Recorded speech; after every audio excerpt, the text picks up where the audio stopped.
बीच उपस्थित हमारे सम्माननीय, हमारे सभी आदरणीय, बहादुर, ईमानदार कांग्रेस के वरिष्ठ कार्यकर्ता, युवा, कांग्रेस के समस्त पदाधिकारी, हमारे बीच उपस्थित हमारे सबसे सीनियर, सबसे वरिष्ठ कांतिलाल भूरिया जी, पूर्व में केंद्र में मंत्री रहे हैं।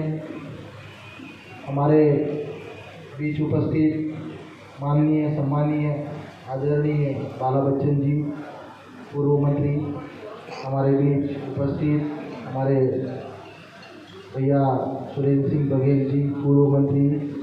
और हमारे बीच हमारे विधानसभा में आदरणीय सम्मानीय साथी प्रताप ग्रेवाल जी, कांचीलाल मेड़ा जी, जिला कांग्रेस के समस्त पदाधिकारी और बदनावर कांग्रेस कमेटी के समस्त पदाधिकारी, हमारे सम्मानित कार्यकर्ता और हमारे बीच अभी 20-25 गाँव का दौरा करके आए हमारे बीच उपस्थित देश के समस्त कार्यकर्ता, देश अध्यक्ष बाला मोदी जी और उपस्थित पत्रकार बंधु, आप सभी को बहुत बहुत धन्यवाद। आप सभी ने मुझे अपनी बात रखने का मौका दिया। हमारे सम्मानीय का भी बहुत बहुत धन्यवाद, तहे दिल से आभार। आज देश में जो बीजेपी की सरकार लोकतांत्रिक मूल्यों को, हमारे देश के संविधान को जो आघात पहुंचा रही है और हमारे देश की व्यवस्था को, देश की आंतरिक व्यवस्थाओं को तहस नहस करके जो षड्यंत्र कर रही है, इन सभी षड्यंत्रकारियों को, सभी बेईमानों को एक करारा जवाब देने का ये वक्त है। और हमारे प्रदेश में जिस प्रकार छल कपट से, बेईमानी से हमारे विधायकों को खरीद कर इन लोगों ने हमसे अलग किया और हमारी सरकार गिराई, इन सभी बेईमानों को इस उपचुनाव में सभी 22 सीटों पर हम लोग को, हमारे कांग्रेस के विधायकों को जिताकर इनको जवाब देना है। आप अभी हमारे बीच हमारे बाहर के जो अतिथि आए जाए नहीं, भोजन प्रसादी करके जा रहा है और अतिथियों को सुनना, अभी मेन बात तो आपको सुनना ही रही है। अभी हमारे बीच अभी उपस्थित हमारे आदरणीय प्रताप ग्रेवाल जी कह रहे थे हमसे कि हमको 33 करोड़ का ऑफर दिया था, लेकिन हमने उनका ऑफर ठुकरा दिया। लेकिन आप लोगों को मैं बता दूं, मुझे तो 100 करोड़ रुपए का ऑफर दिया गया, लेकिन मैं नहीं बिका। तो इसलिए नहीं बिका क्योंकि जो विचारधारा, लड़ाई हमारी विचारधारा की है। आज बीजेपी की सरकार राष्ट्रवाद की बात करती है, लेकिन जब आज चाइना बॉर्डर पर हमारे देश के 20 बहादुर सैनिकों को चीन ने बेईमानी से मार दिया, लेकिन आज तक प्रधानमंत्री जी ने अपने भाषण में चीन का प्रयोग नहीं किया। इनकी बेईमानी देखिए कि आज हमारे निहत्थे बेकसूर सैनिकों को जब चाइना के सैनिक धोखेबाजी से मार रहे हैं, लेकिन अभी भी ये दोषी चाइना को नहीं ठहरा है। आज भी हमारे शीर्ष नेता राहुल गांधी जी जब बीजेपी से सवाल कर रहे हैं कि जब चाइना के सैनिक हमारे देश की सीमा के अंदर घुसे ही नहीं तो हमारे 20 सैनिक मारे कैसे गए, उसका जवाब केंद्र की मोदी सरकार और एक प्रदेश का हमारा शिवराज सिंह मामा, झूठा मामा, जवाब नहीं दे पा रहा है। ये हर झूठ को बार बार प्रचार करते हैं, हर झूठ को बार बार बोलते हैं, हर झूठ को मीडिया के माध्यम से प्रचार करते हैं। लेकिन जैसे हमारे भाई साहब ने कहा कि हमारी सरकार विज्ञापनों की सरकार नहीं है, हमारी सरकार करके दिखाने वाली सरकार थी कमलनाथ सरकार। माननीय कमलनाथ जी ने, उनके सक्षम नेतृत्व ने पिछले 1.5 साल में वो काम करके दिखाया जो पिछले 15 सालों में शिवराज सिंह चौहान की झूठी सरकार नहीं करी।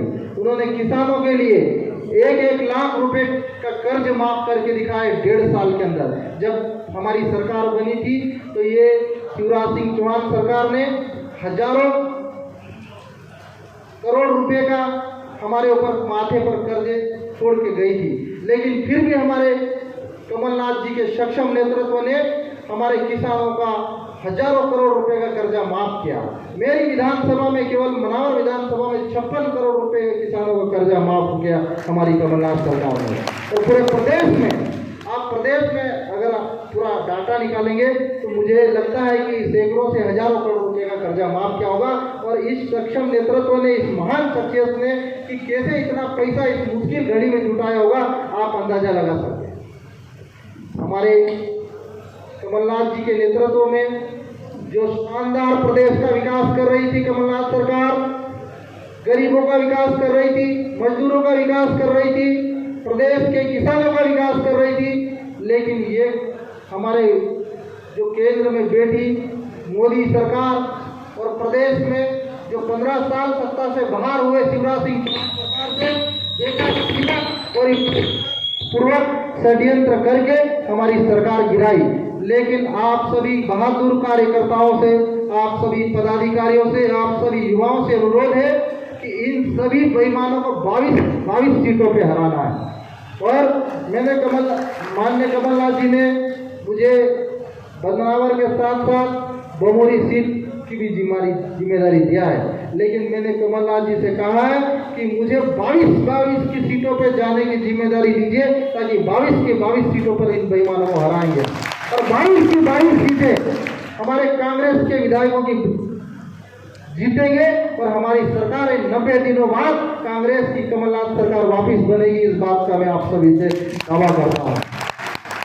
बीच में एक बदनावर विधानसभा के लिए बड़ी विकेट परिस्थितियां हम लोग को सुनने को मिलती है कि यहाँ पे 16 उम्मीदवार हैं और एक मांग उठती है कि 16 में से स्थानीय उम्मीदवार चाहिए, और तो ही हम सपोर्ट करेंगे।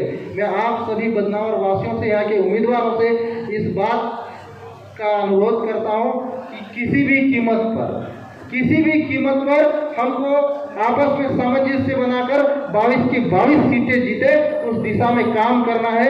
टिकट किसी को भी मिले, हम सब मिलकर, जैसे आप सभी ने कहा है कि हम पंजे को जितवाएंगे, ये संकल्प ले और मिलकर हम लोग इनको हराएं, यही संकल्प ले, यही तभी हम देश को और हमारे लोकतांत्रिक व्यवस्था को, लोकतांत्रिक मूल्यों को बचा पाएंगे। क्योंकि दिनों दिन केंद्र की मोदी सरकार हमारे देश के राष्ट्रीय संपत्तियों का निजीकरण करते जा रही है। हमारे देश के हर संस्थाओं को धीरे धीरे प्राइवेट कर बेचने का षड्यंत्र कर रही है।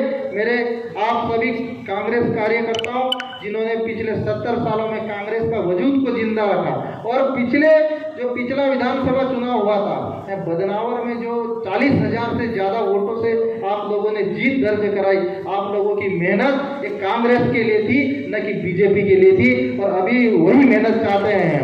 और हम आप सभी से ये अपेक्षा करते हैं कि इन बेईमानों को जवाब देना है तो 40,000 से नहीं, 80,000 से हराओ इस बार। और आप सभी यहाँ उपस्थित हमारे सभी सम्मानीय मंत्रीगण, हमारे सम्मानीय कार्यकर्तागण, आप लोगों से यही अनुरोध है कि हम आपस में आपसी सामंजस्य बनाएं। ये वक्त है मिलकर लड़ने का, ये वक्त है मिलकर इन बेईमानों को करारा जवाब देने का, ये वक्त है हमारी सरकार वापस कमलनाथ सरकार बनाने का। आप सभी को बहुत बहुत धन्यवाद।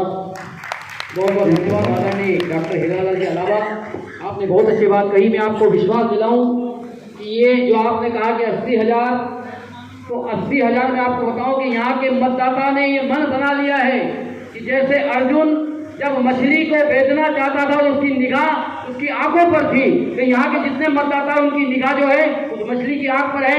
और अगले वक्ता के रूप में हमारे प्रदेश के गृह मंत्री रहे आदरणीय बाला बच्चन